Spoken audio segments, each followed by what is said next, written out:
We'll move on to the second item before us, which is a request by the Minnesota Education Trust for a comprehensive guide plan amendment, rezoning, and conditional use permit. Mr. Lindahl, if you would please provide information to the commission on what is before us.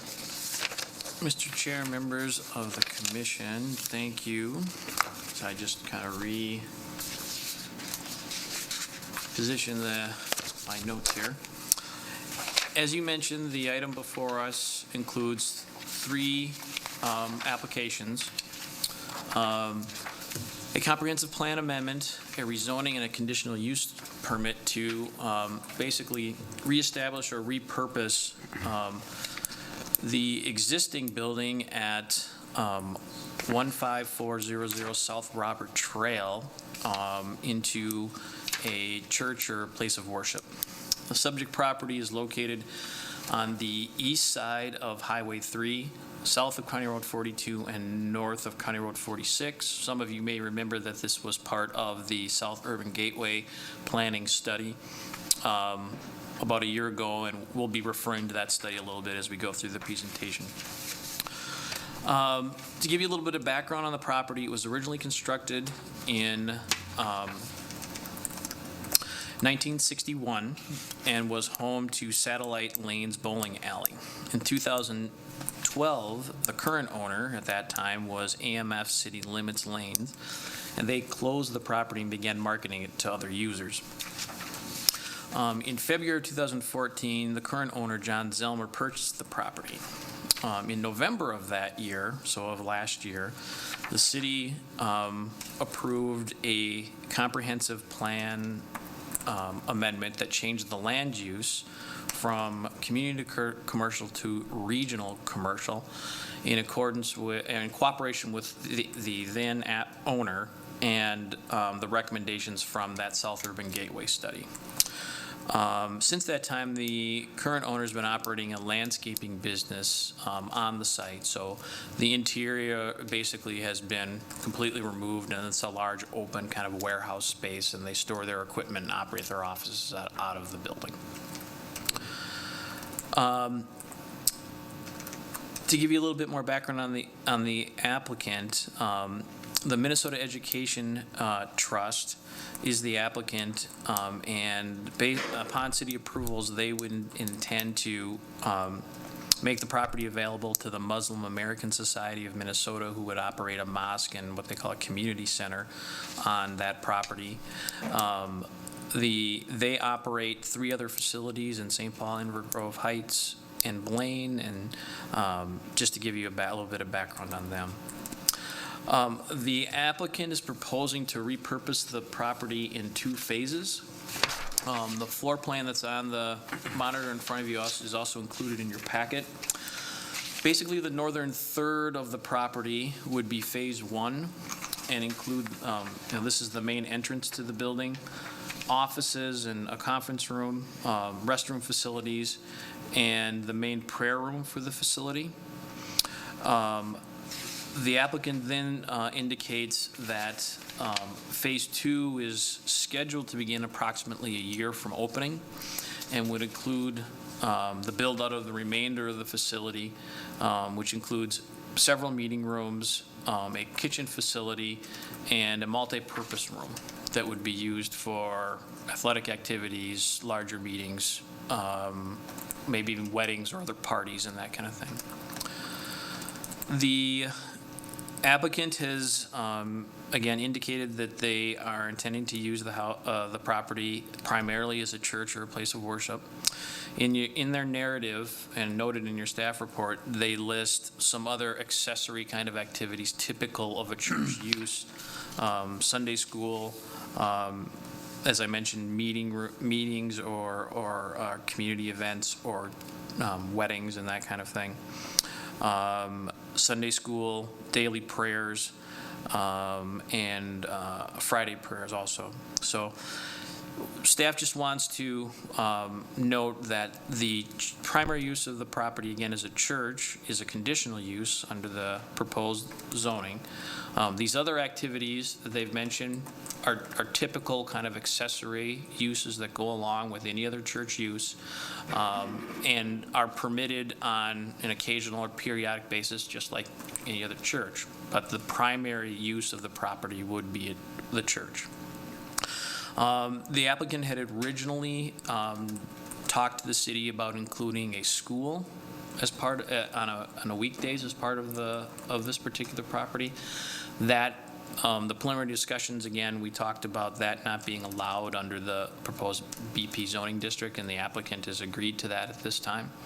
And maybe you could ask them more about their future plans for the site.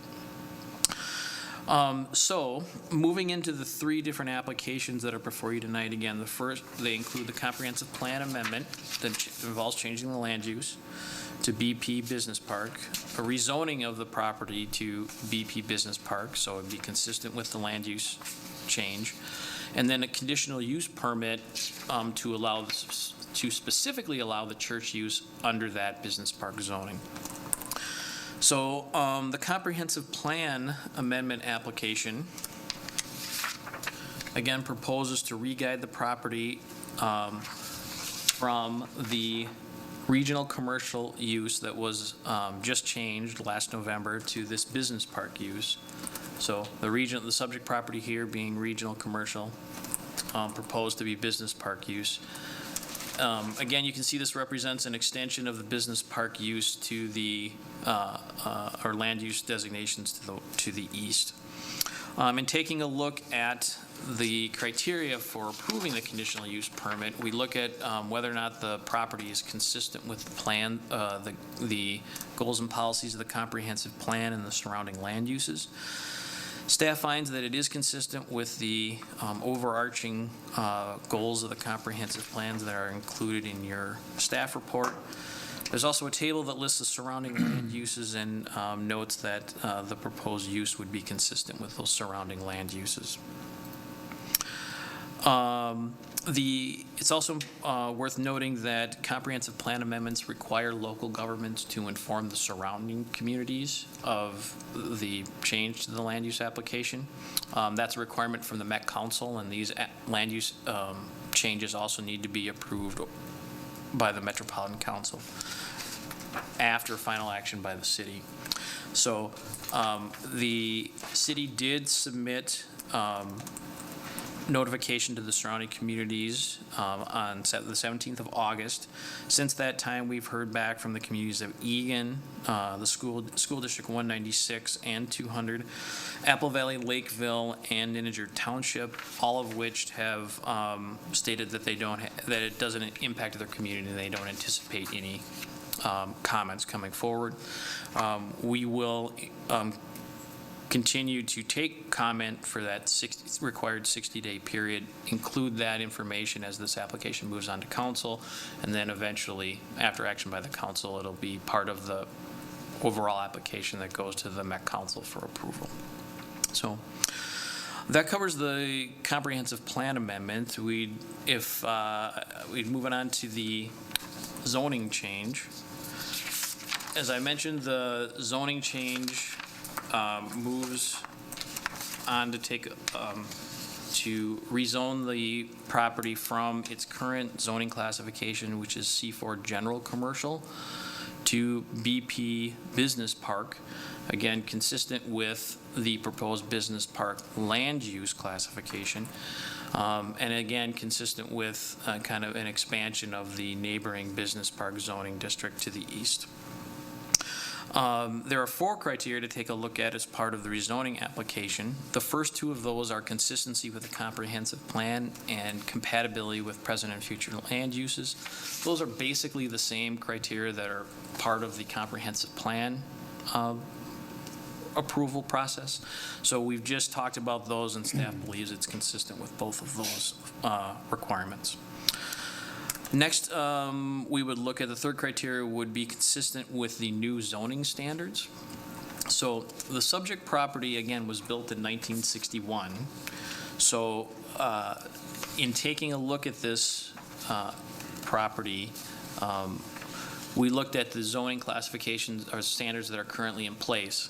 Many of you may remember that when we looked at this property as part of the South Urban Gateway study and even as part of the land use change last year, we talked about some of the existing nonconformities that are in place. And so the staff report talks about that and notes that some of those things that are non-conforming, they would be non-conforming. They're non-conforming today under the current zoning. They would continue to be non-conforming under the proposed zoning. So there really isn't any change here that creates any additional non-conformities. I'll provide you a little bit more detail about that in a minute, but I just wanted to make that point before we move on here. So the existing site, there's a site plan in your application that shows the existing site, and it notes that there are that it meets the general parking and building setback requirements for the new district. So there aren't any, again, setback issues that are created by changing the zoning.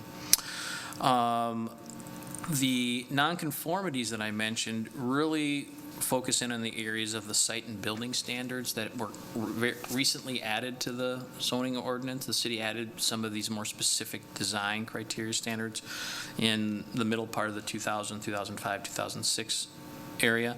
They relate to architectural appearance, building massing, pedestrian circulation, landscaping, putting utilities underground and those kinds of things. So some of those conditions are non-conforming under the current zoning. They would be non-conforming under the proposed zoning, and the applicant isn't proposing any changes to them. So the same standards the same conditions of nonconformity are in place now. They would be in place under the proposed zoning or the zoning change, and the applicant would, so the site wouldn't be operating any different. If the current applicant or owner came in and wanted to make changes related to these nonconformities, they would be required to meet what the new standards are.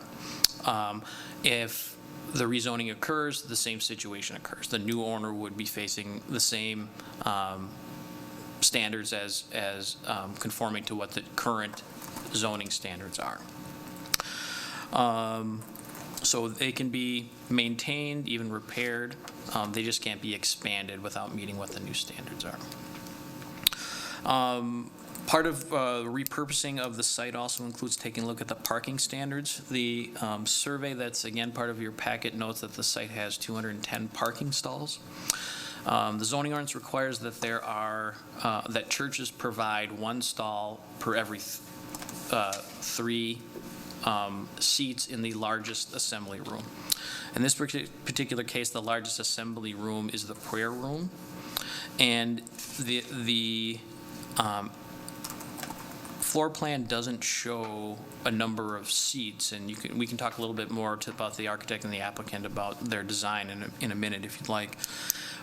But staff just wants to note that based on the available parking, there would be placed a maximum occupancy on that largest room, just to make sure that they're consistent with the parking standards in the future.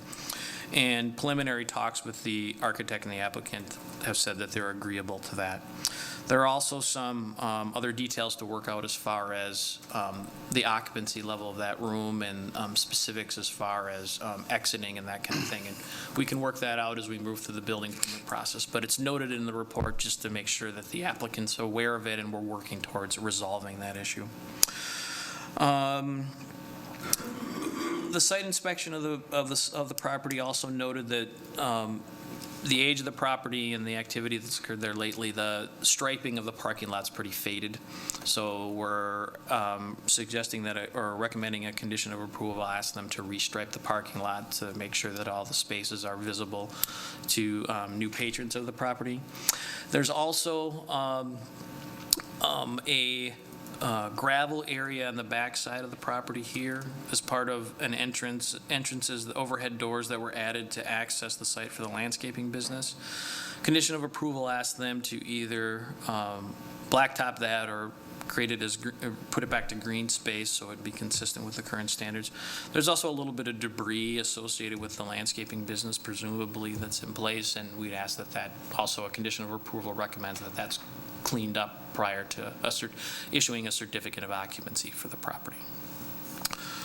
The fourth criteria for looking at the rezoning application looks at the availability of utilities to the property. This property is currently on city sewer and water and will maintain those connections. Staff just notes that a condition of approval recommends that the applicant consult with the Metropolitan Council on sewer and water access charges that are assigned to new developments. There are likely some credits to this particular property based on the previous uses, but since it's repurposing, they'll be required to work through that process with Met Council and pay any fees prior to getting a building permit.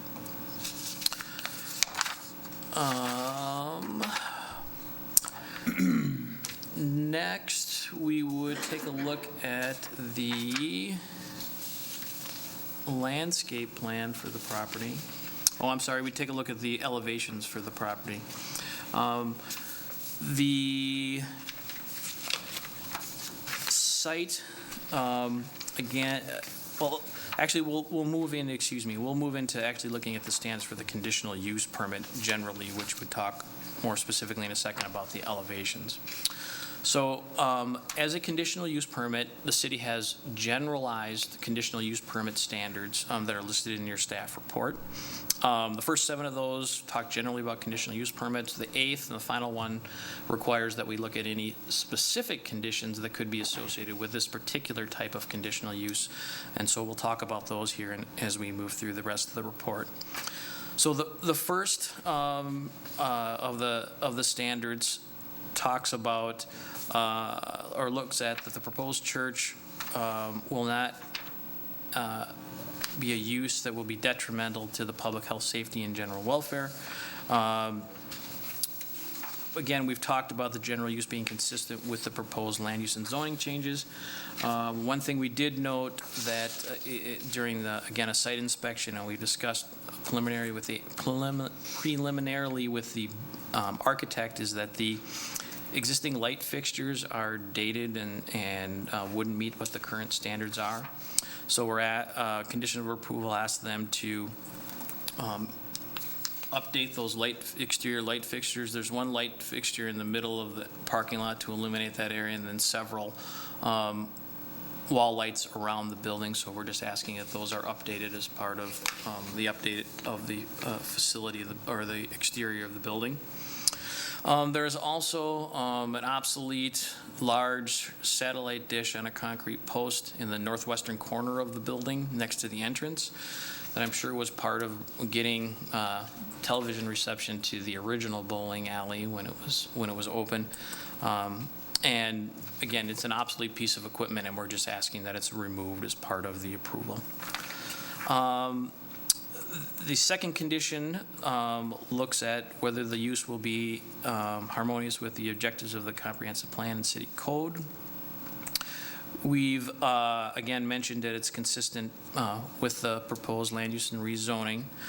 We did find, as we've talked about, there are some existing nonconformities that would carry over as part of the zoning change, and that those are just the same conditions, that there's no new conformities created as part of the proposed change here. The third standard looks at the design and construction of the proposed facility, and that it would be consistent with surrounding areas. Included in your packet and on the screen here is the proposed elevations of the building. The proposed building is primarily made of concrete block around the sides of the building. The north or western elevation here, the front is this elevation. There is a bump out as part of the kitchen inside, and then the main entrance in this location. This has a wood siding that accents this particular addition, and then there are some brick accents that go along with the block, the concrete block around the actual entrance of the building. It's currently one color around the outside of the building. The applicant has indicated that they don't propose, they have no plans to change the exterior of the building with the exception of paint. There are some standards in the, well, and I'm sorry, they're also considering additional windows as shown on this elevation. Apparently, that's still something that's going to be finalized, so maybe the applicant can tell us a little bit more about their conditions related to adding the windows. But the staff report does recommend a condition of approval, just require that if they paint the building, that it meet what the current standards for appearance are, is that it has the same appearance on all three sides.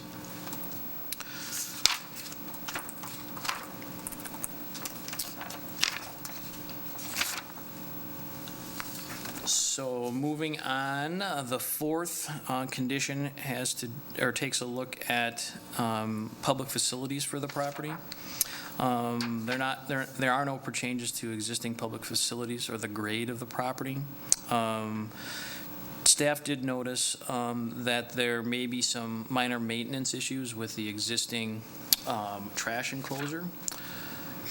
They have an existing trash enclosure in the far northwest corner of the building. There just may some repairs, minor repairs to the board and the function of the doors to make sure that that's getting used more often, that it's functional, and the applicant has agreed to that. The fifth condition looks at that the site will not involve uses or activity or processes that are inconsistent with the surrounding properties. And we've talked about the proposed church use is conditional use in the business park district, and that main use is being recommended for approval by staff. The other accessory uses that we've talked about that are consistent with the church will be allowed on a periodic or occasional basis. But this, again, the zoning does not permit them to operate a school at this time. The sixth condition looks at vehicle access to the site.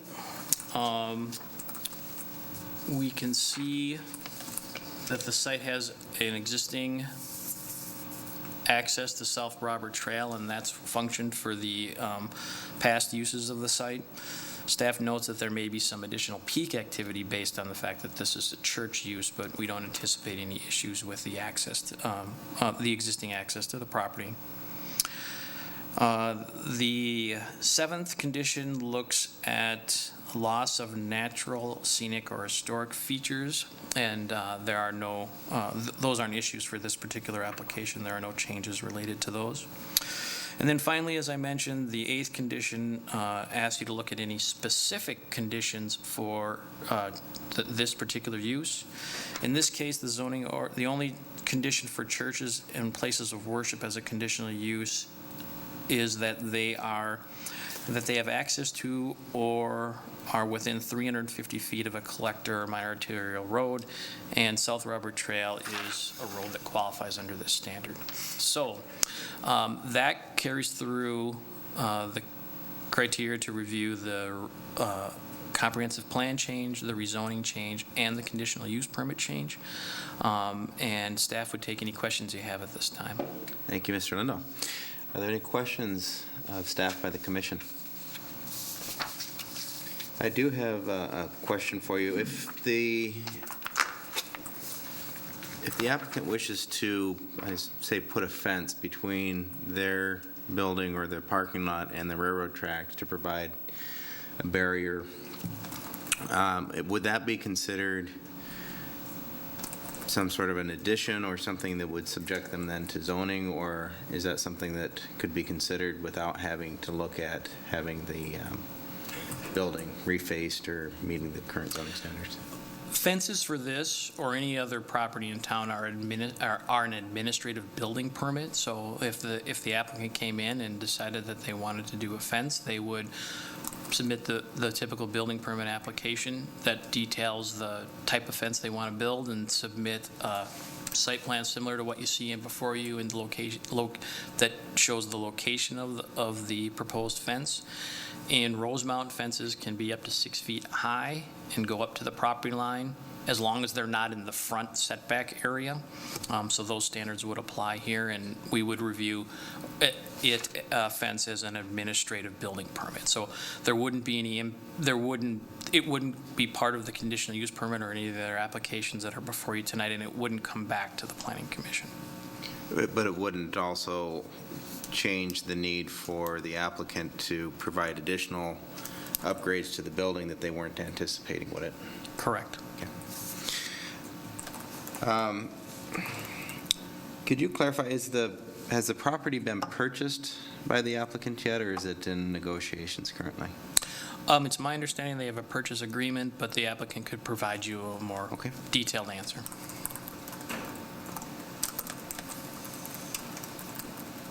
Okay.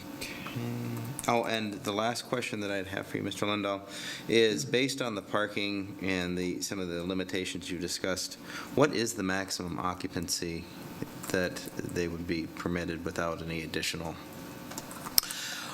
Well, based on the 1 stall per 3 seats, that would, assuming they could show us a seat layout that worked for 630 people, that would be the limitations.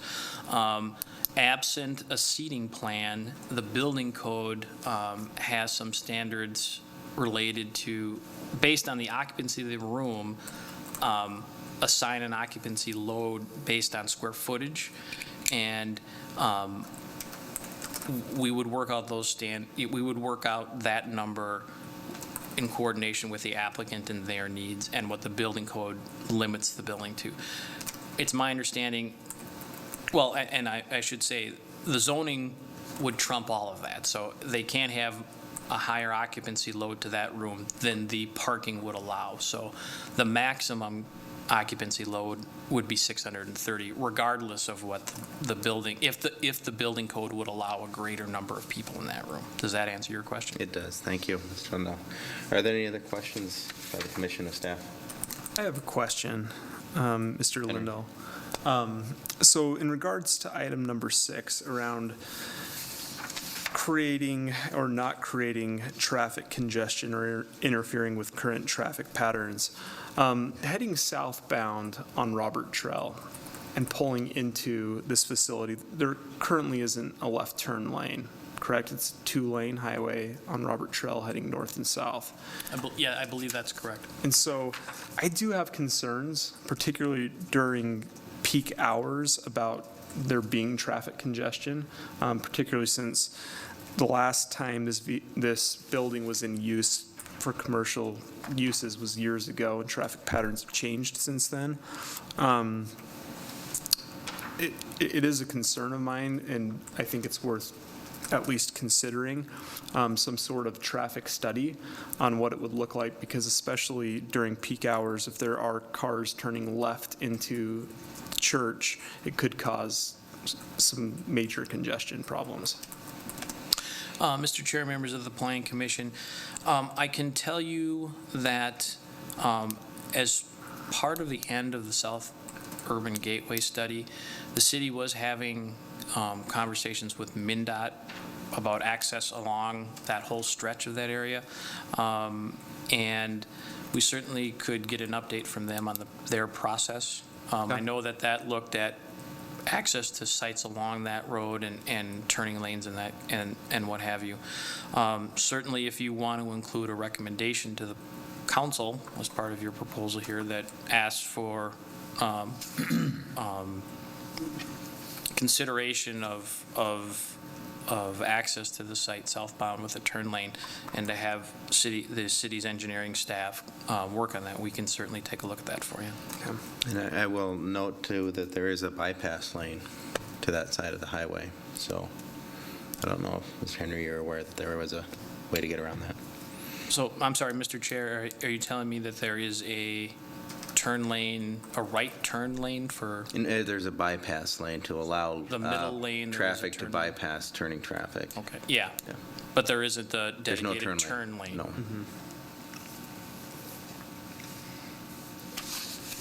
there any other questions of staff? Yep, Chair. Mrs. Kenninger. Mr. Lindahl, can you, in the report, there was a comment about, I think it was item J that mentioned that there may be a fire suppression system required. Do you know what would instigate that requirement? I just know that those can be sometimes costly for the applicant to know ahead of time, then this ambiguous may be required. Mr. Chair, members of the Planning Commission, the condition was written that way by the building official. We've taken an initial review of the proposed use. That assembly use generally would require sprinkling of the building. There are some standards in the building code related to, again, the size of the space and the occupancy that trigger the building, or excuse me, would trigger fire suppression systems. So it'll be based on ironing out those details with the applicant as we move forward. But we, again, I think you note the precise reason why we included it in the report. We wanted to make sure the applicant was aware of it. We've had some preliminary discussions with the architect about that, and we're going to be working out that issue. Okay. And then another comment on, so the parking and the maximum occupancy is based on the largest room Correct. in the floor plan. So they've got two rooms that are very similar in size, but because the one is larger, it's just based on that single room. So they could end up with a larger occupancy in the whole building then? Well, again, we are mixing standards here a little bit.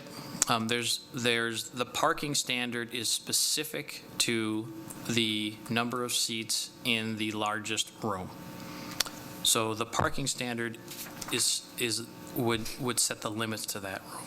You do note that there are other rooms, and those would need, the occupancy of the entire building would need to be addressed through the building code. But This site has really no realistic overflow parking options.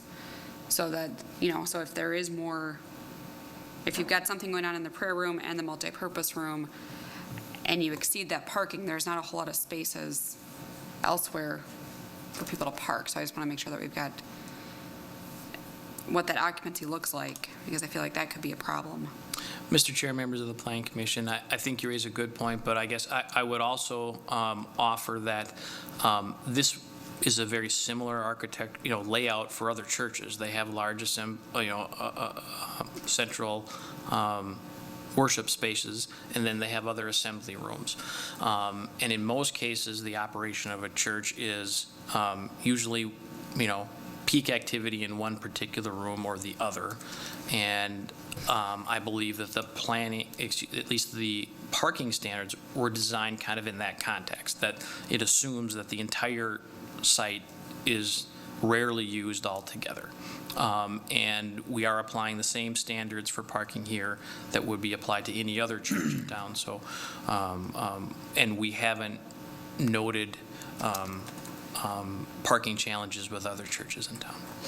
Okay, thank you. And speaking of other sites, this one requires some changing to the comprehensive plan, rezoning on some space that we had previously designated as more commercial space, right, FF3. Is there other sites in Rosemount that are currently available that are zoned appropriately for this type of a use?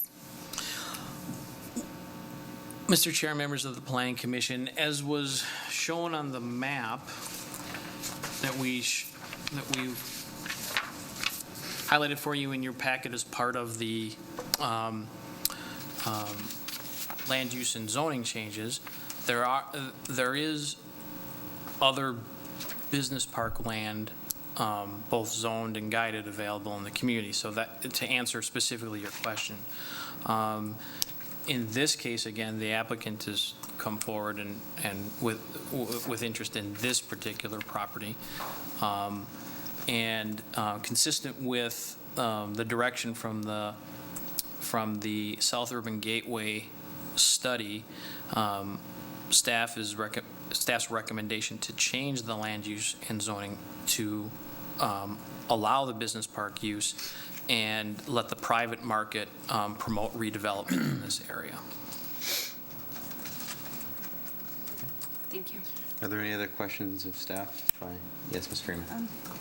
Mr. Lindahl, this is in regards to Standard 5 under the conditional use permits regarding excessive noise. And I was just curious if you talked to the applicant about whether they would do any sort of loudspeaker on the outside of the building. I know that that can be sort of a common thing for mosques to do like a call to prayer. And I didn't know if that was something you had discussed, if there are limitations on the noise and how that might affect the nearby residential zoning.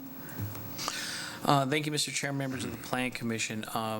There is nothing in the applicant's submittal that talks about any need for exterior audio. Perhaps we could ask the applicant more specifically about their plans for that.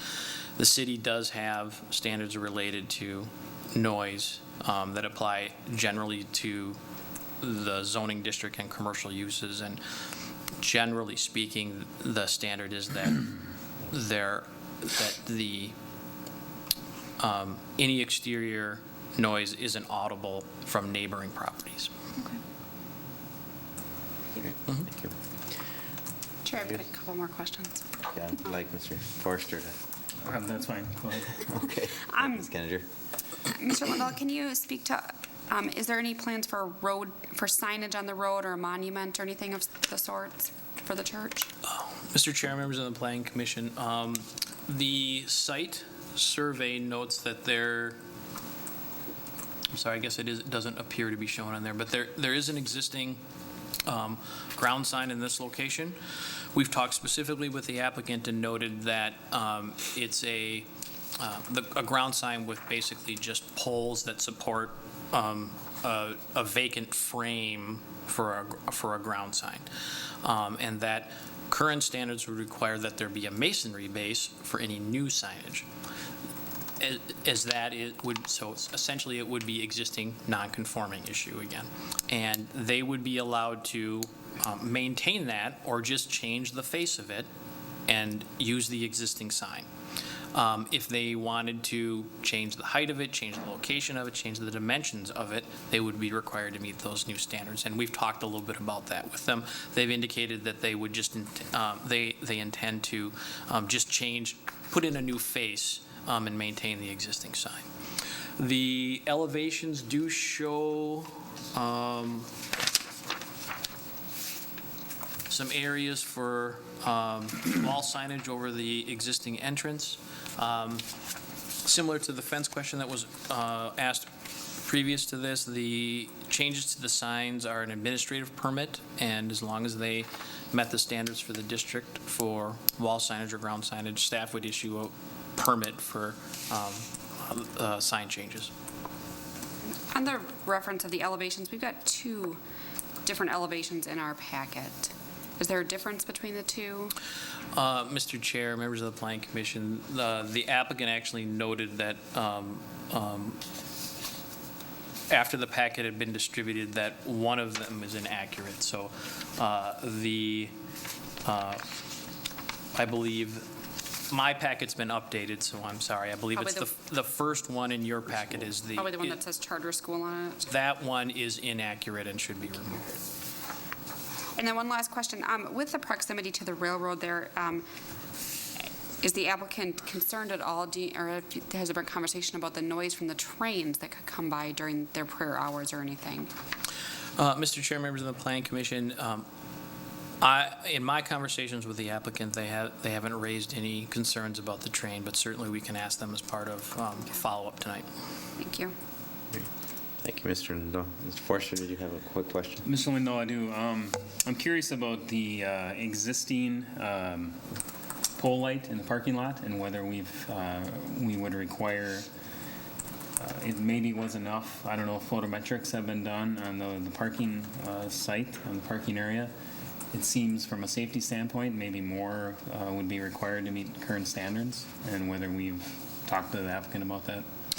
Yeah, Mr. Chair, members of the Planning Commission, excuse me. What we've indicated to them is that the light fixture that they have on that pole does not meet the current standards to have a cast Cobra style lighting that doesn't emit glare beyond the limits of the site. Similarly, there is some exterior wall lighting, again, that wouldn't meet what current standards are. So again, that's why there's a condition of approval that recommends that they update that as part of the changes to the site. Will there be a more, at the time of building permit application, will there be a more official sort of site plan review at that time through the building permit process indicating caliper size of trees and species and whatnot? Yeah, Mr. Chair, members of the commission, there's also a condition of approval that asks for a more detailed landscaping plan. The proposal that was before you tonight But that doesn't come back to the planning commission? would not come back to the Right. planning commission. Yeah. It's recommended, again, that they submit a plan that provides detailed species and size, and we're recommending that they focus the landscaping improvements along the western and southern sides of the site to update and soften the appearance of the property from the road. Again, in my conversations with the architect, and you can certainly follow up yourself as part of tonight's discussion, but they've indicated that they're agreeable to those changes. Thank you. Thank you. At this time, I would like to move forward by opening up the public hearing on this item. Invite members of the audience to come forward to speak to this issue by stating your name and address for the record and then presenting any items. I'd also like to invite the applicant to come forward and perhaps follow up and address some of the questions that have come up from the commission during our discussion so far.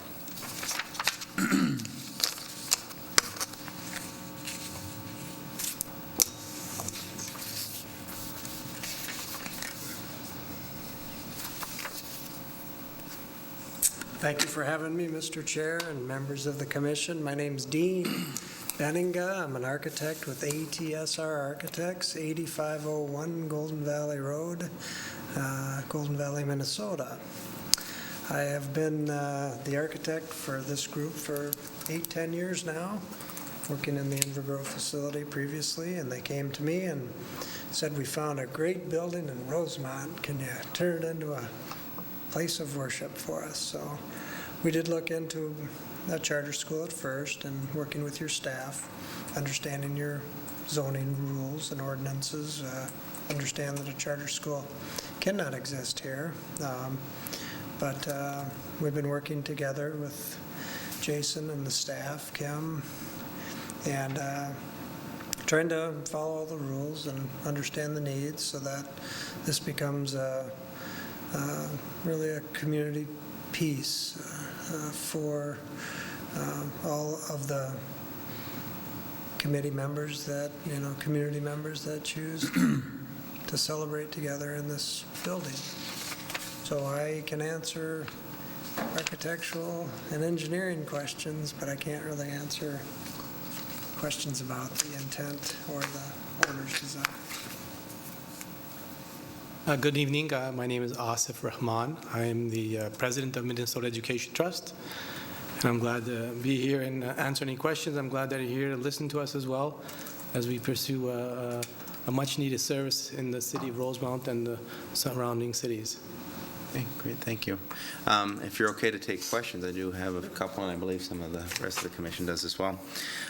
One of the questions that I have for you, Mr. Bennington, is regarding the age of the building. As you know, a site with this age and you start doing the construction, we're looking at, lead-based paints and asbestos and things that may make it a little bit more difficult to renovate, especially as you go through some of the materials there. Have you had discussions with your groups or with the Education Society here to help them understand, what the potential risks are? Have you gone through maybe a phase one process where they're going to be able to move forward without having something jump up and be like, oh, we weren't expecting this, or now we have to remediate that, or whatever it is? To date, the investigation has been the survey. I have also surveyed the building for its, visual structural capabilities and its wall construction. I'm not an expert on asbestos and lead paint, and a company, nor does our insurance professional care really allow an architect to deal with asbestos. So I have not investigated the asbestos, but I think that that is something that would be very important for the client to understand. It typically comes with pipe insulation when you deal with an older building with a more substantial mechanical system. This has rooftop units that has a forced air system. So there really isn't a lot of plumbing in the building that would deal with the asbestos insulation that typically occurs. There's no tunnels where we typically find it, but there could be some, in 61, we find more of it in the 50s buildings, but 61 is when this was built, so I think that would be prudent for the applicant to better understand that as a future hidden cost. I appreciate the suggestion. And, as I mentioned, or the question to Mr. Lindahl, and maybe you can answer this, is whether the building had been purchased, and if, these types of things can be built within those agreements. Just, we wouldn't want the applicant to be stung by hidden costs that they weren't anticipating, so. As far as the occupancy, and Mr. Hassan, maybe you can answer this. It's come up with the questions of the parking. If you happen to know what the size of your congregation and group would be looking at there, to help us understand, is there enough of a buffer between what you're expecting for your typical attendance versus what is your maximum occupancy load, as Mr. Lindahl was discussing? Just to give you an idea, we just had a festival. There are 2 annual festivals, and we just had one at the middle of July, which commemorated the end of the month of fasting of Ramadan. And there's usually one of the largest prayers. And Rosemount, for example, had 200 people at that prayer site. At the old, where the Olympus old gym was, they rented that, and they had about roughly 200 people there prayed. So the community is about that size. That includes, Farmington and Apple Valley areas and so forth. So that'd be currently that's the peak attendance that we would see. Okay. And just to help make sure that we're all on the same page, we're looking at a mosque essentially here. We're not looking at having a school in this, and I'm looking at the location of the tracks and the highway. I would probably have some concerns with making sure kids are kept safe and we don't have anybody wandering where they can get hurt. Just to make sure that we're on that same page, and we're looking at a conditional use permit, which would allow, of course, you could hopefully, after a few years, expand and look at other opportunities within Rosemount to provide that, and that we're not looking at a school at this point. At this point, the only school we'd be looking at would be like a Sunday school, for religious services and so forth. Mm-hmm. Okay. To the commission, do you have questions of our applicant? I do, and this may be for the applicant, I'm not sure. To piggyback on what the chair was asking about, more specifically though, the site is pretty isolated, and really the only access is from a vehicle. So I don't know where you're pulling people from. Do we anticipate that any pedestrians would try to access this site directly from the surrounding communities? No, currently even most masjids people usually drive to, just because of the nature of it is, unless they're close to a large apartment building or so forth, but most people drive to the mosque. American lifestyle. I have a question. It's piggybacking off of Commissioner Kenninger's point that she brought up earlier regarding consideration of other properties within Rosemount that are already zoned appropriately for the use that you intend. A couple questions. One, would love to hear a little bit about the motivation for this specific property and the intention to convert the zoning to the use that you intend versus looking at another property that's already zoned for this use. we used an agent, a real estate agent, and we did, we spent a good year looking at other lands and building and so forth. And if there was a better one, if you could show me one, we would go for it. So this was the best one that met our needs, our budget and location. Great, thank you. Are there any other questions? Oh, Ms. Got a follow-up question to Commissioner Henry's question. So when you were saying that you used an agent and you were looking at other buildings, how do you drive to Rosemount? Like, were you looking primarily in the Rosemount area, or were you looking in just a general area? How did you land on Rosemount as being the area for your next site? In talking with the people of Rosemount, the Muslims of Rosemount. Okay. And we've been looking at this, we've been looking for the last 3 years, the Muslims of Rosemount.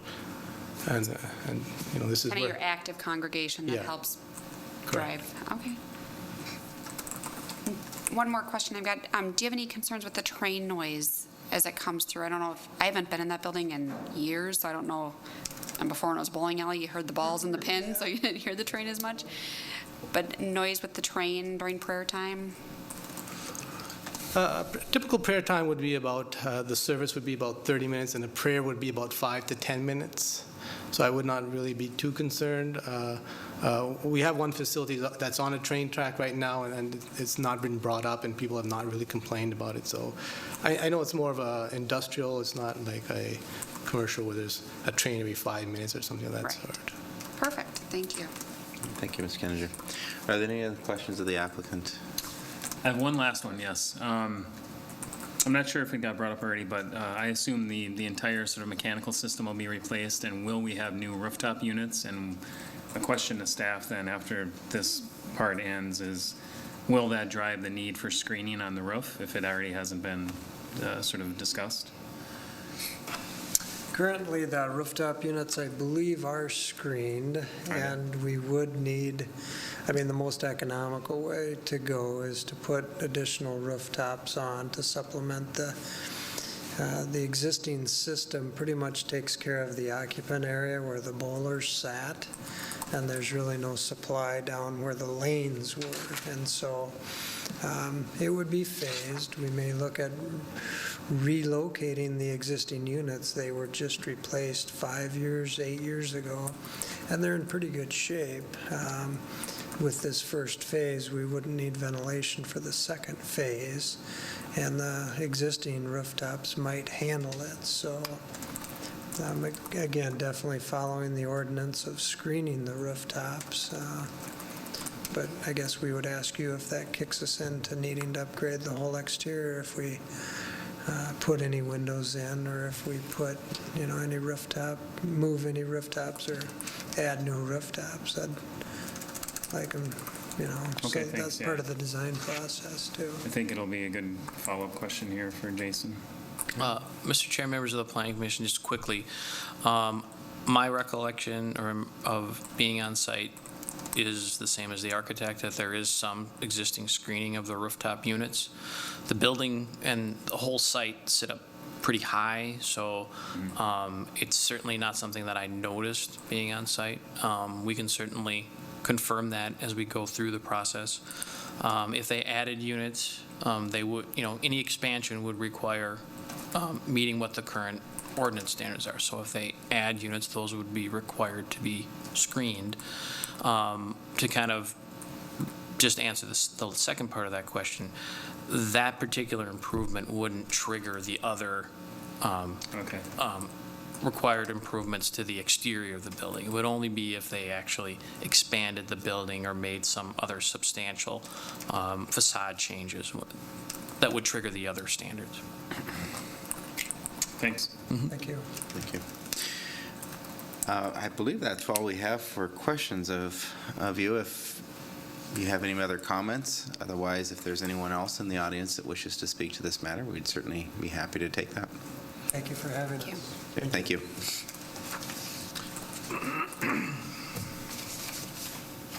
Okay. Seeing no one, I would entertain a motion to close the public hearing. Make a motion to close the public hearing. Motion by Kenninger. Second. Second by Carroll. All in favor? Aye. Public hearing is now closed. At this point, we have an opportunity to follow up with Mr. Lindahl on some of the additional items that may have arisen in our thoughts here. And I would open that up to the commission to provide those. Mr. Forster. Mr. Lindahl, a general question I haven't asked yet. As the building permit process proceeds and the general overall occupant load of the building is determined and looked at, and then the egress components are analyzed, say that they don't meet the required, say, egress widths, and maybe they need to have an exit, maybe this is already determined, would doing something like that drive them, if they had to cut in a door, cut in something additional to the exterior, would that drive them into the next phase of having to upgrade the exterior? Mr. Chair, members of the Planning Commission, no. An addition of a man door to meet egress requirements would not trigger additional architectural changes. Thanks. Mr. Lindahl, I do have a quick question. This kind of expands a little bit beyond what we're looking at here, but given some of the opportunities and things that have been happening that you've been involved with regarding more of the more energy efficient and types of credits going on here, have you provided availability to the applicant so that if they are faced with doing upgrades of their HVAC systems or things, that they have that information available to them? Mr. Chair, members of the Planning Commission, again, our discussions to this point haven't covered any mechanical improvements specifically. Certainly as part of consultation with the applicant during the building permit process, we would try to advise them of opportunities to be more energy efficient and throughout that process. Okay, thank you. Are there any other questions of staff? Seeing none. There are 3 different recommended motions in front of us today, and we will have to address those each individually. At this time, I would like to entertain a motion.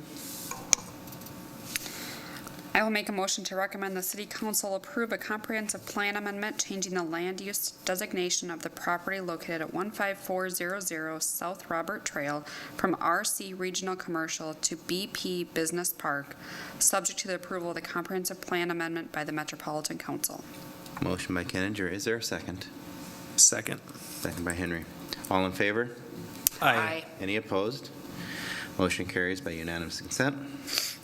We now move on to the second motion, recommended motion.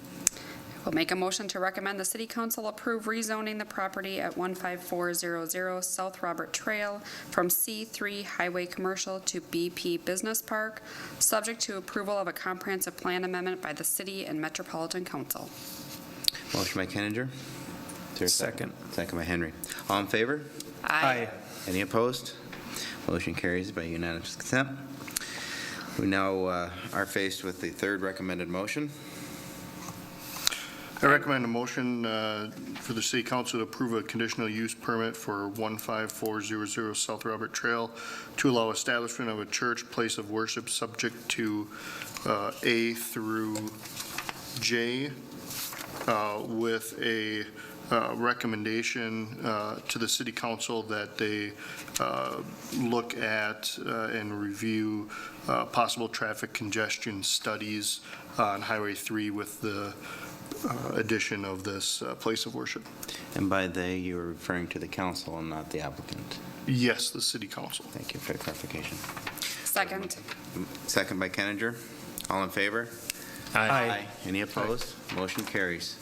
Thank you. Mr. Lindahl, if you would please let us know what the next steps for the recommendations are. Mr. Chair, members of the Planning Commission, this item will move on to is tentatively scheduled to move on to the City Council with your recommendations for approval of the 3 applications on September 15th. Thank you.